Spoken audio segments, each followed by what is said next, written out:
I think the Changemakers School was quite useful, in my view. One, because there was a lot of opportunity to learn from each other, the different countries that were represented.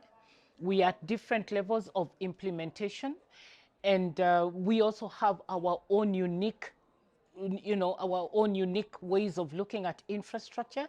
And therefore, there was a lot of learning from each other, the successes, the challenges, and even how to manage, going forward. The other important thing in all this, I was more concerned about the gender lens, looking at the gender infrastructure, climate change nexus. And this is an area that is not being taken care of in the project, and I think it needs to be enhanced.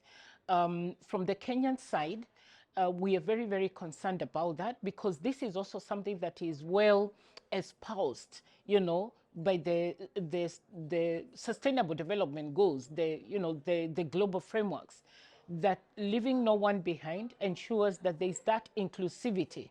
Because if we are going to have targeted solutions, then we need to ensure that even within the climate change context, that we take into account, how do different genders and other people who may have challenges, how are they taken care of in the event of extreme climate change events happening. And therefore, it is so important to incorporate this in the studies and the projects that we are doing. We as a country, Kenya, we were the only ones who presented this gender climate change infrastructure nexus. And there was a lot of interest because people want to know, when we talk about the impacts and the inclusivity, how do we bring this out, Because ordinarily, when you look at infrastructure, we are thinking about roads, we are thinking about energy, we are thinking about, water, networks, we are thinking about ICT, for instance, in the Kenyan context. But the issue of trying to ensure that we take into account, the inclusivity issue, I think that is something that everybody now is onboarded. They feel that, yes, it is an important aspect that needs to be taken into account in all the projects that we are doing with GCA. GCA is very supportive. That is one. The other thing is that there are areas of capacity building that we feel GCA can also facilitate. For instance, the climate finance.